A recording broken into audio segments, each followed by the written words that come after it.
କେତେଟା ଦୀପ କରୁଛ? ତମ ପାଇଁ ମୋ ପାଇଁ କରୁଛ ନା ଦୀପ? ମୋର 5ଟା ମୋର ଗୋଟେ ଠିକ ଅଛି। ତମେ ଗୋଟେ ମନ୍ଦିର ହଁ ମୁଁ ଗୋଟେ ମନ୍ଦିର ଯିବା। ମୁଁ ବି ଗୋଟେ ମନ୍ଦିର ଯିବି, ସେମିତି 5ଟା ଠାକୁର ଅଛନ୍ତି। ଆଜି ଯେହେତୁ ସଂକ୍ରାନ୍ତି ସବୁ ଦୀପ ରେଡି କରାହଉଛି ଘରେ। ଏଇଟା କର୍ପୂର ମାରିଦେଲେ କର୍ପୂର ମାରିଲେ ଜଳୁଛି, ନହେଲେ ଯୋଉ ପବନ ହଉନଥିବ ସେଠି। ଜଳୁଛି ଯେ ମାରିଲେ ଆରେ ଯୋଉ ପବନ ହଉନି ସେଠି, ଯଦି କର୍ପୂର ନ ମାରିଥିବ ଇଏ ହଉନି, ମାନେ ଲାଗୁନି ନିଆଁ। ଆದ್ರೆ କା ଦୀପ ଲଗେଇବା ପଡୁଛି, ବଡ ଅସୁବିଧା ହଉଛି। କର୍ପୂର ଲଗେଇଥିଲେ ଦୀପରେ ଦୀପ ସଜାଡି ରଖିଦେଲି, ଘରେ ପୂଜା କରିସାରି ମନ୍ଦିର ଯିବି। ମନ୍ଦିର ଯାଉଛି। କିଏ କିଏ ଯିବ? ପ୍ରୀତି ମାମି, ମୁଁ ଆଉ ସେ ସନ୍ଧ୍ୟା, 3 ଜଣ ଯାଉଛି। ପ୍ରୀତି କି ମିଶେଇ 4 ଜଣ ଯାଇଥିଲୁ?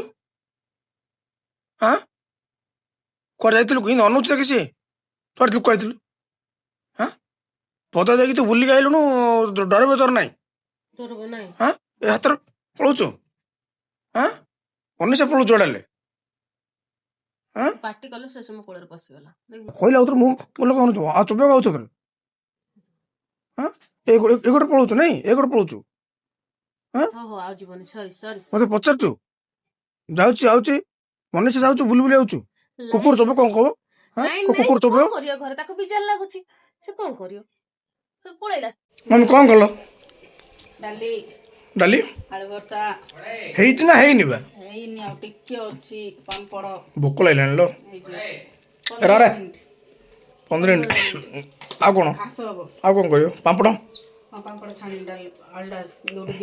ହେଲେ ମତେ ଆଳୁ ଇଏ ଟିକେ ଆଉ ପାମ୍ପଡ଼ ଟିକେ ଦେବା ହେଲା। କଣ ମୁଁ ଯାହା କହିବି ସତ କହିବି। ହଁ ସତ ଛଡା ମୁଁ ହେଲେ ଗୀତା କାହିଁ ଗୀତା ରଖିଲେ, ଗୀତା ହାତ ରଖିକି କହିବାର ଯାହା କହ ସତ କହିବି। କଣ କରୁଛୁ କହ? ଯେହେତୁ କାର୍ଡଟା ତିଆରି କରିବାର ଅଛି, ଡେଣ୍ଟିଂ ପେଣ୍ଟିଂ ଆମର ବହୁତ ଟଙ୍କା ଖର୍ଚ୍ଚ ହେଇଯାଉଛି। 25,000 ଟଙ୍କା କାଲି କଥା ହେଇ ଆଇଲି ମୁଁ। ତେଣୁକରି ମୁଁ ଭାବୁଛି ଷ୍ଟିକରିଂ କରିଦେବା।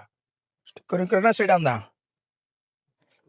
ସେ ଗାଡିଟା ତୁ ଦେଖିବୁ ହଡ଼ି ଶିବାଜୀ ଆଇଲେ ପଚାରୁ ଗାଡିଟା କିଣିଛୁ। ଷ୍ଟିକରିଂ କରିଦେଲେ ଗାଡିଟା ଜଲ୍ଦି ରେଡି ହେଇଯିବ।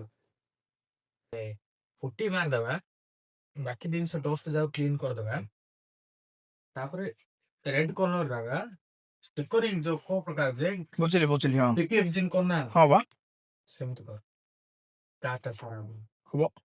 ପାମ୍ପଡ଼ ଆଉଛୁ? ପାମ୍ପଡ଼ ଆଳୁ ଚୁକୁଟା ରେଡି ହେଇଯାଇଛି, ଖାଇଦେବି। ସ୍କୁଟିର ତଳ ଅଛି। ସାଲାଡ କଣ ପକେଇଛ ଏଥିରେ? ବିନ୍ସ, ଆଳୁ, ଅଲଡି, ଟମାଟୋ, ଗାଜର ଅଳ୍ପ ଥିଲା, ସୋୟା ବଡି, ଲେମ୍ବୁ ଟିକେ ଦିଅ। ଗେଲୁ ତୁ ଖାଇବୁ ନା କଣ? ଦହି ଭାତ, ଆଳୁ ଭର୍ତ୍ତା, ପାମ୍ପଡ଼, ଲେମ୍ବୁ ଟିକେ, ବେକିଂ ସୋଡା ଟିକେ ଆମେ ପକଉଛୁ। ପେଟ୍ରୋଲ ପକେଇଲେ ହବ, ଜାଣିଛୁ ନା ନାଇଁ? ମମି ଉପରେ ବହି ପଡିଲି, ମମି ସୁନ୍ଦର ଲାଗିଥିଲା ମୁଣ୍ଡରେ ପେଟରେ ଲାଗିଲା। ହଁ ସେ ଲେମ୍ବୁ ଦେଲା, କହିଲା ଲିଜାଉ ନେଇ ଦେ ସଫା କରିବ। ଛାଡ଼ିଲା ହଁ ସେତ ହେଇଯିବ। ଆମେ ଫାଲତୁ କେତେ କଷ୍ଟ କରୁଛେ ନା? କମେ ମୋ ପାଖରେ ତ ରିନ୍ ଅଛି। ହଁ ରିନ୍ ତ ଅଛି। ଆଲା ତ ସେଥିରେ ଲେମ୍ବୁ, ବେକିଂ ସୋଡା, ପେଟ୍ରୋଲ କଣ ଭଗବାନ। ନାଇଁ ଟିକେ ଆଲାର ପରେ କ୍ଲିୟର ଛାଡିଯିବ ପୁରା। ମନେ ନାହିଁ।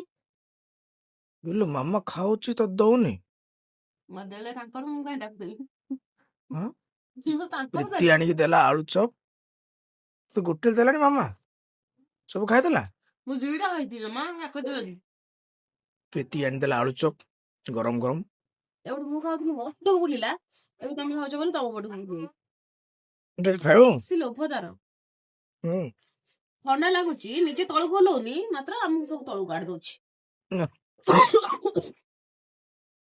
ଆଗ ଶିଖେ ଏସବୁ ଖାଇବା ପାଇଁ, ଆଗ ସବୁରେ ସେ ଭାଗ, ସବୁରେ ଭାଗ, ସେ ତା ଜିନିଷରେ କିଏ ଭାଗ ହବନି। କଣ ଖାଇବ ରାତିକି? ମ୍ୟାଗି ଆଣିବି ମ୍ୟାଗି ଆଣିଦିଅ ଆଉ କଣ? ମ୍ୟାଗି ଆଣିଦିଅ ଖାଲି ମ୍ୟାଗି? ମ୍ୟାଗିରେ ଆଳୁ ଫାଳୁ ଟିକେ ଆଳୁ ଆଉ ଫୁଲକୋବି କଣ୍ଡି ପକେଇକି କରିଦବା। ନାଇଁ ପରିବା କିଛି, ମୁଁ ଆଉ ଯାଇଛି କି ବଜାର ଆଣିବାକୁ? ହଉ ଆଳୁ ତ ଥିବ ନା, ଆଳୁ ପକେଇକିରି ମ୍ୟାଗି କରିଦିଅ, ମୁଁ ଖାଇଦିଏ।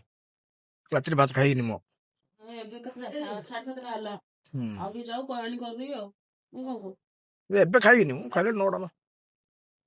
ଥଣ୍ଡା ଲାଗିଲାଣି, ମୁଁ କରିଦେଲି, ମୁଁ ବସିକି କଣ କରୁଛି? କିବା ମ୍ୟାଗିଟା କେମିତି ହେଇଛି? ମ୍ୟାଗି ରେଡି, ମାନେ ଡିନର ରେଡି।